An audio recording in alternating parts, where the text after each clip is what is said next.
नमस्कार साथियों, आपके फेवरेट यूट्यूब चैनल सरकारी योजना मंच पर एक और महत्वपूर्ण सरकारी योजना की जानकारी में आप सभी साथियों का तहे दिल से हार्दिक स्वागत है। दोस्तों, इस वीडियो में बात करने वाले सरकारी आवास योजना के बारे में। तो साथियों, ये बहुत बड़ी प्लॉटों की आवास योजना है जो पंडित दीनदयाल उपाध्याय नगर के नाम से विकसित की जाएगी। इसमें साथियों रेट की बात करें 13,500 रुपये प्रति वर्ग मीटर के हिसाब से रेट रखी गई है। तो साथियों, इस योजना की महत्वपूर्ण जानकारी हमारे इस यूट्यूब चैनल पर मिलने वाली है, इसलिए वीडियो को पूरा अंत तक देखें। साथ ही दोस्तों, चैनल को सब्सक्राइब करके रखें जिससे इसी प्रकार की महत्वपूर्ण सरकारी योजनाओं की जानकारी आपको मिल सके। साथियों, ये योजना नगर विकास न्यास दौसा बांदीकुई के द्वारा विकसित की जा रही है, यानी साथियों दौसा में ये योजना विकसित की जा रही है। तो पंडित दीनदयाल उपाध्याय नगर आवास योजना का शुभारंभ कर दिया गया है, यानी साथियों इसके लिए आप ऑनलाइन आवेदन कर सकते हैं। इस योजना के लोकेशन की बात करें तो साथियों खेड़ली दौसा में ये योजना विकसित की जाएगी। टोटल 303 प्लाटों के लिए ये आवास योजना बनाई गई है। वैसे साथियों 1400 से भी अधिक इसमें भूखंड आवास योजना होगी। प्रथम फेज में 303 भूखंडों के लिए ये आवास योजना लॉन्च की गई है, जो 46.62 हेक्टेयर में विकसित की जाएगी और ई लॉटरी के माध्यम से इसमें प्लॉटों का आवंटन किया जाएगा। साथियों, पंडित दीनदयाल उपाध्याय नगर आवास योजना के लिए ऑनलाइन आवेदन करने के लिए आवेदन प्रारंभ तिथि 6/2/2026 यानी 6 फरवरी से ऑनलाइन आवेदन शुरू होंगे 2 बजे से, और आवेदन की अंतिम तिथि 25/3/2025 2 बजे तक रखी गई है। आवेदन भरने के पश्चात लॉटरी की दिनांक, स्थान, समय की सूचना न्यास की ऑफिशियल वेबसाइट पर आपको प्रत्यक्ष से अवगत कराई जाएगी। नगर विकास न्यास दौसा बांदीकुई राजस्थान जयपुर द्वारा पंडित दीनदयाल आवास योजना के प्रथम चरण में 303 भूखंडों के लिए साथियों ये योजना अभी लॉन्च की गई है। इसमें आवेदन प्रक्रिया, इसके नियम शर्तें के लिए साथियों पुस्तिका जारी की गई है। इस पुस्तिका में सभी डिटेल, इसका विवरण आपको मिल जाएगा। योजना का शुभारंभ साथियों माननीय नगर विकास स्वास्थ्य शासन मंत्री श्री जाबर सिंह खर्रा और माननीय करोड़ीलाल मीणा के द्वारा इसका उद्घाटन किया गया है। योजना के आवेदन संबंधी महत्वपूर्ण जानकारी lsc.rajasthan.gov.in और UTI दौसा बांदीकुई पर उपलब्ध है, यहाँ से आप चेक कर सकते हैं। साथ ही इसकी ईमेल आईडी, फ़ोन नंबर भी दिए गए, यहाँ से भी आप अधिक जानकारी प्राप्त कर सकते हैं। साथ ही योजना की जो बुकलेट जारी की गई है, इसमें सभी नियम शर्तें, सामान्य शर्तें, आवेदन की पात्रता, आवेदन पंजीकरण करने की प्रक्रिया, आवेदन की वार्षिक सकल आय वर्ग, भूखंडों के विभिन्न श्रेणियों का आरक्षण, लॉटरी में सफल होने पर आवंटन प्रक्रिया और असफल होने पर धरोहर राशि की वापसी कैसे होगी, आवेदन स्वीकार और अस्वीकार कैसे किए जा सकते हैं, सभी जानकारी साथियों इस बुकलेट में आपको मिलेगी। तो इस बुकलेट को आप जरूर देखें। बुकलेट डाउनलोड करने का लिंक हमारे वीडियो के डिस्क्रिप्शन बॉक्स में डाल दिया जाएगा, वहाँ से आप पूरी बुकलेट डाउनलोड कर सकते हैं और देख सकते हैं और कमेंट करके बता सकते हैं। साथियों, यदि आपको बुकलेट नहीं मिलती है तो आप कमेंट करके जरूर बताएं। योजना का पूरा लेआउट, मैप की प्लान की बात करें तो साथियों इस प्रकार ये योजना विकसित की जाएगी। ये बहुउद्देशीय आवास योजना होगी। इस QR कोड को स्कैन करके आप इसकी एग्जैक्ट लोकेशन पता कर सकते हैं। साथियों, पंडित दीनदयाल उपाध्याय योजना के लिए 303 भूखंडों के लिए आवेदन प्रक्रिया शुरू हुई है। आवेदन शुल्क इसमें 1000 रुपये रहेगी, यानी साथियों 1000 रुपये आपको आवेदन फॉर्म के रहेंगे, जो नॉन रिफंडेबल रहेंगे, यानी साथियों ये पैसे वापस रिफंड नहीं होंगे यदि आपके भूखंड नहीं निकलता है तो। इस आवास योजना का पूरा मैप इस प्रकार है, ये पूरा लेआउट प्लान है, इसके अनुसार ये आवास योजना विकसित की जाने वाली है। इसमें भूखंडों की साइज, ब्लॉक, साथ ही दोस्तों इसमें एक बड़ा स्टेडियम भी बनेगा, पार्क की फैसिलिटी होगी, सभी प्रकार की फैसिलिटी युक्त ये आवास योजना लॉन्च की गई है। और इस योजना को साथ ही इसका लेआउट आप प्लान देखेंगे, जो 3D प्लान, तो वह इस प्रकार का दिखाई देगा। इस 3D प्लान के अनुसार दोस्तों ये पूरी आवास योजना विकसित की जाएगी। यानी मान के चलिए साथियों दौसा सिटी हो या बांदीकुई सिटी, उससे भी बड़ी सिटी की तरह इसको विकसित किया जाने का प्लान है, जो साथियों काफ़ी बड़ी ये आवास योजना की, जिसका प्रथम फेज 303 भूखंडों के लिए लॉन्च की गई है। साथ ही इसकी नियम शर्तों की बात करें और इस योजना के उद्देश्य की बात करें तो शहर के संतुलित विकास और आवासीय आवश्यकताओं की पूर्ति और नागरिकों के व्यवस्थित रूप से आवास उपलब्ध कराने के उद्देश्य से नगर विकास न्यास दौसा बांदीकुई के द्वारा ये योजना विकसित की जा रही है। साथ ही इस योजना का नाम पंडित दीनदयाल उपाध्याय योजना के अंतर्गत तैयार किए गए भूखंडों का आवंटन पूर्ण सार्वजनिक लॉटरी के माध्यम से आवंटित किया जाएगा, जिससे पात्र आवेदकों को समान अवसर प्राप्त हो सके और किसी प्रकार का कोई भी पक्षपात होने की इसमें संभावना नहीं रहेगी। 46.62 हेक्टेयर में ये योजना विकसित की जाएगी। साथ ही दोस्तों इसमें बड़ी बड़ी रोडें आपको देखने को मिलेगी। लेआउट प्लान का अनुमोदन 20/11/2025 को हुआ था। साथ ही दोस्तों इसका जो आरक्षित दर रखी गई है 13,500 रुपये प्रति वर्ग मीटर रखी गई है। तो इस योजना के लिए कौन आवेदन कर सकता है, इसकी सामान्य शर्तें इस प्रकार है। साथ ही भूखंडों को आवंटन तो सामान्य नियम शर्तें इस प्रकार रहेगी। पंडित दीनदयाल उपाध्याय आवास योजना की 303 भूखंडों का निम्न आय वर्ग के अनुसार जनसाधारण को ई लॉटरी के माध्यम से यहाँ आवास आवंटन किए जाएंगे। साथ ही सामान्य शर्तें की बात करें तो आवेदक द्वारा आवेदन पत्र में माध्यम से अपने आय वर्ग और सीमा और आरक्षित श्रेणी में आवेदन करना होगा। आवेदन हेतु निर्धारित आवेदन शुल्क आवेदित योजना और श्रेणी के अनुसार आपको जमा करानी होगी। योजना में निर्धारित धरोहर राशि आवेदन फॉर्म जमा कराने के साथ ही देय होगी। और लॉटरी में योजना के भूखंडों की श्रेणी के अंतर्गत किसी भी क्षेत्रफल का भूखंड आवंटित तो हो सकता है। आवंटन भूखंड स्वीकार करना होगा, उसके लिए बाध्य होगा, यानी साथियों किसी भी साइज का भूखंड आपको मिल सकता है आपकी श्रेणी के अनुसार।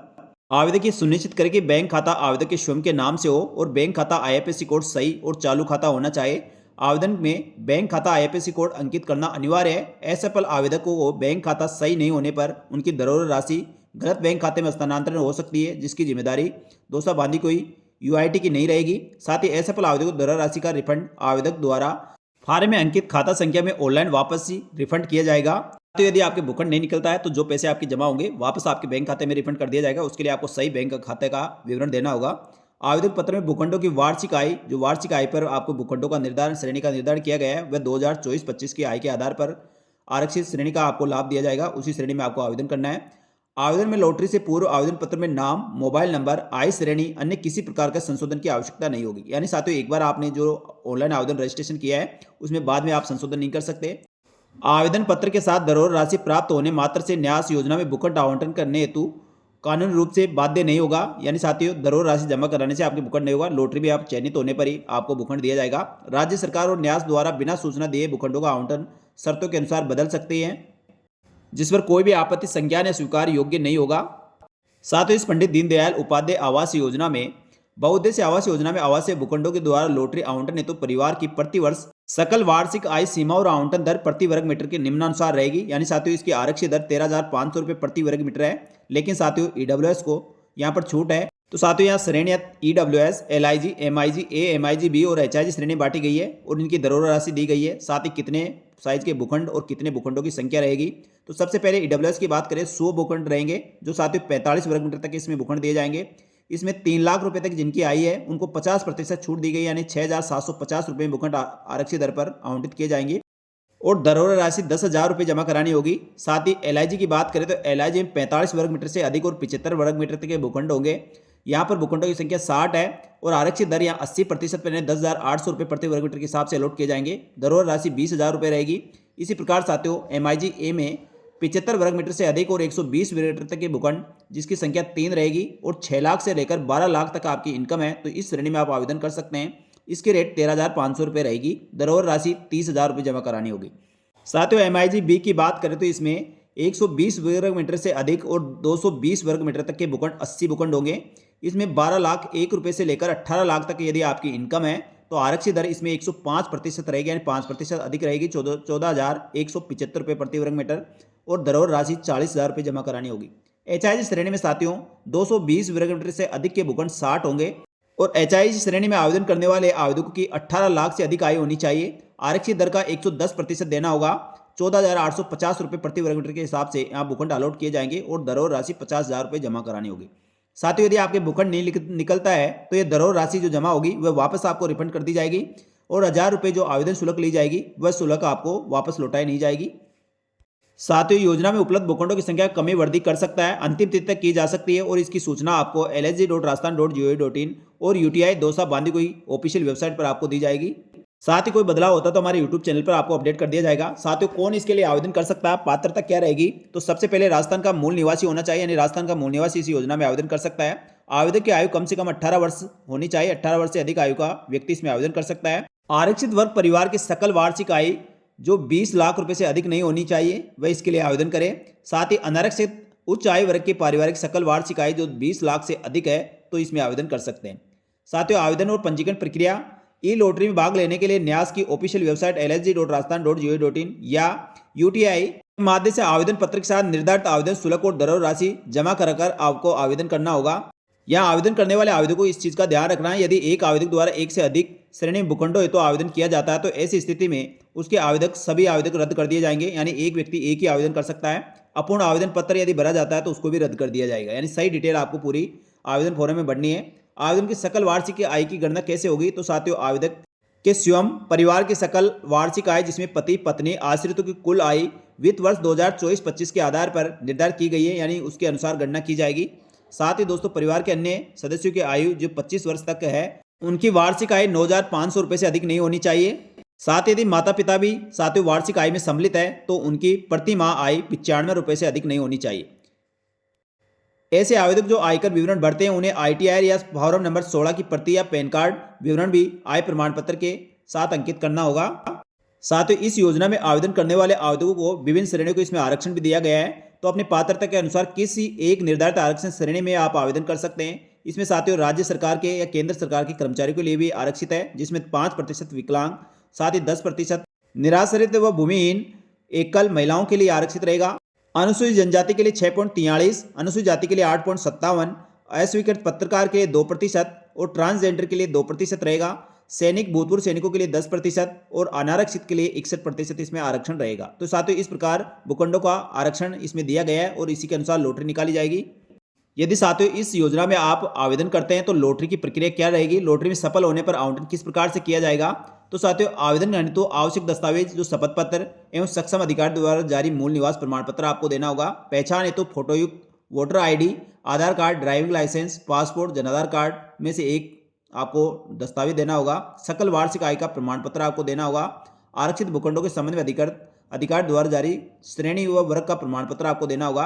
ये सभी दस्तावेज साथियों यदि आपके लॉटरी निकलती है तो आपको जमा कराने हैं। साथ ही न्यास कार्यालय द्वारा जयपुर विकास प्राधिकरण के द्वारा ई लॉटरी सॉफ्टवेयर के माध्यम से लॉटरी निकाली जाएगी और लॉटरी में सफल रहे आवेदकों के दस्तावेजों की जांच के पश्चात उनसे मांग पत्र जारी किया जाएगा।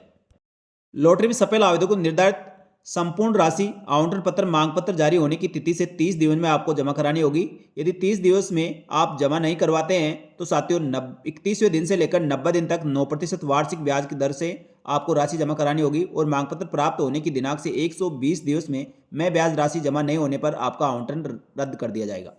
आवेदन करने वाले आवेदकों में से जिन आवेदकों की लॉटरी नहीं निकलती है, लॉटरी में असफल रहते हैं, तो साथियों उनकी धरोहर राशि वापस रिफंड की जाएगी।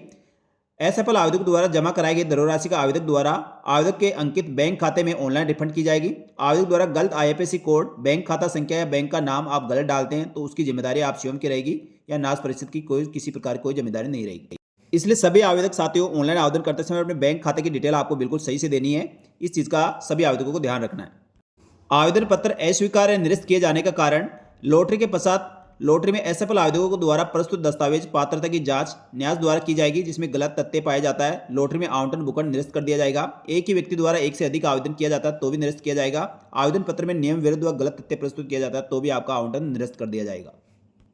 इस योजना में जिन भी आवेदकों को भूखंड अलॉट होंगे उनको 99 वर्ष की लीज होल्ड फ्री होल्ड पट्टे के आधार पर आवंटित किए जाएंगे और आवंटी को लीज डेट और पट्टे का पंजीकरण ब्याज स्वयं को वहन करना होगा। आवंटी भूखंड आवंटन के 7 वर्ष में आपको इस पर निर्माण कराना होगा और 10 वर्ष तक यदि आप भूखंड को हस्तांतरण करते हैं यानी भूखंड को बेचते हैं और पट्टा हस्तांतरण करवाते हैं तो आपको 10% शुल्क देना होगा और 5 वर्ष से लेकर 10 वर्ष के बीच में यह कराते हैं तो 5% शुल्क देना होगा। तो साथियों ये थी पंडित दीनदयाल उपाध्याय आवास योजना के संबंध में महत्वपूर्ण जानकारी। तो साथियों इसकी नियम शर्तें सारी बुकलेट में दी गई है, सभी जानकारी आपको दोस्तों उपलब्ध करा दी गई है। फिर भी साथियों कोई जानकारी रह गई तो और कुछ जानकारी चाहते हैं तो आप कमेंट करके जरूर पूछें। इस बुकलेट को आप जरूर देखें और इसके लिए ऑनलाइन आवेदन प्रक्रिया शुरू हो गई है तो ऑनलाइन आवेदन आप आज से कर सकते हैं। साथ ही लॉटरी में सफल रहने पर आपको आवेदन पत्र के साथ कौन कौन से दस्तावेज जमा कराने होंगे तो साथियों इसमें आपको इसमें प्रारूप दिए गए हैं। इन फॉर्मेटों को आपको भरकर लॉटरी निकलने पर आपको जमा कराने होंगे। तो साथियों जो फॉर्मेटों को आवश्यकता होगी वो सभी फॉर्मेट इस बुकलेट में दिए गए हैं। तो साथियों आप ये फॉर्मेट भी देख सकते हैं। ये साथियों इस योजना के लिए आवेदन करने के लिए आवेदन फॉर्म है। सबसे पहले आवेदक को अपने फोटो चस्पा करनी है, अपना नाम डिटेल, अपना श्रेणी यहाँ पर चयन करना है। साथ ही आवेदक के आय वर्ग आपको लिखना है। आवेदक का नाम होगा, पिता का नाम होगा, पत्राचार का पता होगा, स्थायी पता होगा, आधार कार्ड नंबर, पैन नंबर, आवेदक की जन्म तिथि, सभी विवरण साफ सुथरी आपको इसमें भरनी है। सभी डिटेल भरने के पश्चात साथियों नेक्स्ट पेज पे आपको इससे संबंधित और जानकारी मांगी गई है। इसमें एक राज्य कर्मचारी या कार्यालयाध्यक्ष द्वारा जारी प्रमाण पत्र आपको संलग्न करना होगा। कोई राज्य कर्मचारी है, दिव्यांगजन अभ्यर्थियों को चिकित्सा अधिकारी द्वारा जारी दिव्यांगता प्रमाण पत्र, ट्रांसजेंडर को तहसीलदार द्वारा जारी प्रमाण पत्र देना होगा। साथ ही अस्वीकृत पत्रकार को निदेशक जनसंपर्क विभाग राजस्थान जयपुर द्वारा जारी प्रमाण पत्र देना होगा। एकल महिला को तहसीलदार द्वारा जारी प्रमाण पत्र आपको देना होगा। साथ ही आवेदक को अपना बैंक खाता का नाम, IFSC कोड, अमानत राशि और दिनांक आपको लिखनी है। सभी शर्तें आप दोस्तों ध्यानपूर्वक पढ़कर नीचे आवेदक को अपना सिग्नेचर करने हैं। तो साथियों इस प्रकार पूरा आवेदन फॉर्म भरना आपको। तो आवेदन फॉर्म में किसी प्रकार की गलत डिटेल आपको नहीं भरनी है, गलत दस्तावेज आपको नहीं लगाने हैं, सभी डिटेल सही से भरनी है और अपने आय वर्ग आपको आय के अनुसार आवेदन करना है और अपना बैंक डिटेल विवरण आपको बिल्कुल सही से भरना है। साथ ही इस योजना में विभिन्न श्रेणी जिसमें EWS के 100 भूखंड है, साथ ही LIG में 60 भूखंड है, MIG A में 3 भूखंड है, MIG B में 80 और HIG के 60 भूखंड है। इन आवास योजनाओं की लॉटरी के माध्यम से आवंटन किया जाएगा और समाज में सभी वर्गों का आर्थिक दृष्टि से कमजोर वर्ग, अल्प आय वर्ग, मध्यम आय वर्ग, उच्च आय वर्ग के लिए अलग अलग भूखंड आरक्षित किए गए हैं। और इस योजना को धरातल पर आने से राज्य सरकार का हमारा प्रयास सबका आवास का सपना साकार होगा। साथियों, ये थी पंडित दीनदयाल आवास योजना की महत्वपूर्ण जानकारी। तो साथियों, मैं समझता हूँ ये जानकारी आपको अच्छी लगी तो वीडियो को लाइक जरूर करें। इसी प्रकार की महत्वपूर्ण जानकारियों के साथ ही दोस्तों इसके पंजीकरण कैसे करना है, इसके आवेदन शुल्क कैसे जमा करानी है, उसकी बात दोस्तों अगली वीडियो में करेंगे। तो साथियों, इस वीडियो में इतना ही। जल्दी मिलेंगे दोस्तों इस योजना की और महत्वपूर्ण जानकारी लेकर। तब तक के लिए धन्यवाद। जय हिंद, जय भारत।